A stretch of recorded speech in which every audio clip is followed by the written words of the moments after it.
All right, Dark Crystal fans, the moment you have waited for has arrived. I am going to give you an up-close look at my Dark Crystal Age of Resistance puppet display extravaganza.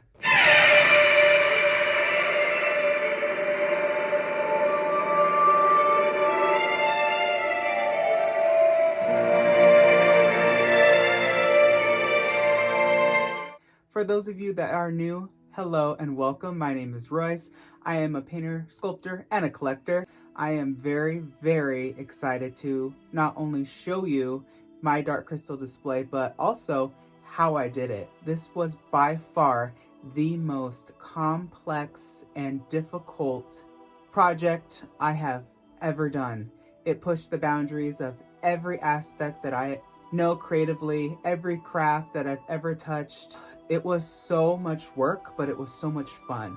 And every character had their own unique look and their own unique challenges to bring them to life. So without further ado, let's get started. I would like to begin with Hup. Of course, he is the most lovable, brave podling there is in all of Thra. Him and his spoon, he should be coming around here somewhere. So for Hup, after I completed the figure's just basic sculpt, he was printed, and then after I went to work with all the fine details, I found that with every single one of these characters, sculpting the basic form and the body was just the beginning. These characters have so much detail, so much expression, so much uniqueness to just every aspect of their costumes, of their hair. Hup was no different. It even came down to his spoon, finding the spoon.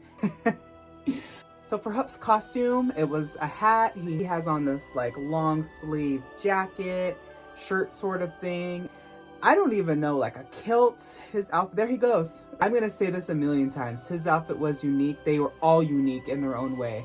I laughed to this day because I could not find the spoon anywhere online. So I went down to my kitchen and I found a wooden spoon and I carved it to the size that I needed. And Hup was good to go.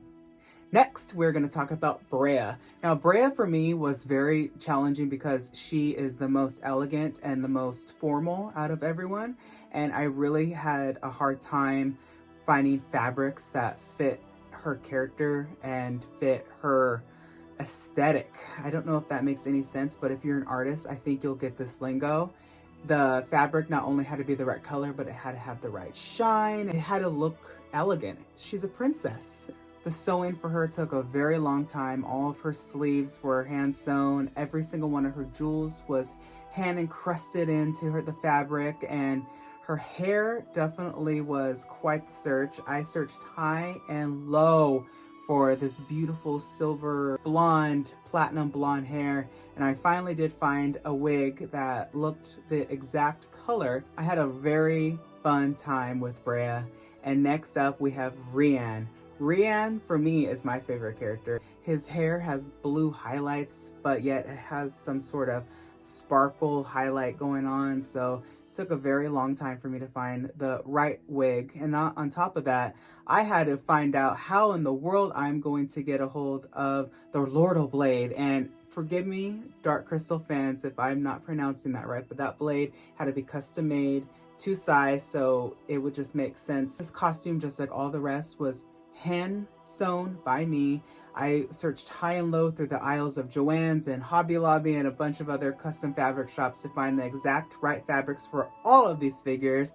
It was a very, very fun time. I love anytime I start a project looking for the pieces to kind of bring it all together, and this was my first big project where I did a lot of sewing. I really didn't have too much experience in the sewing arena, and I asked my grandma for some just basic tips and just how to sew without a machine, and she really taught me the ropes. Next up is going to be Deet. Now she is way up there, so I'm gonna zoom you up so you can get a nice up close look on her.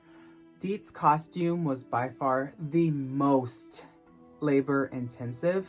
I spent probably 2 weeks working on this, not only just getting the fabric and the pattern correctly, but aging it so it looked old. She is a grotton, so she's in the ground, so she had to look dirty. I took her costume to the backyard and threw dirt on it and stained it up to make it look as organic as I could. I found that every single one of these characters had such precise wrinkles and stains and creases, and I tried so hard to make sure that each one of them looked and represented the characters that they were supposed to be to the best of my ability. Now, of course, I did do a lot of artistic interpretation. For instance, you'll see Rhiann coming back around. I changed his armor from the film's armor to an armor that I liked most. I felt like it just gave it a little bit more of a brocade look that I feel like it would fit in the castle of the crystal. His gig was very, very fun to create. I actually just bought him and then I added some extra fur from a ox that they were selling hair on Etsy. So this is just one of many examples of when you're doing any sort of project, it's so fun to discover where you're going to find the pieces for it and to kind of bring it all together into this display.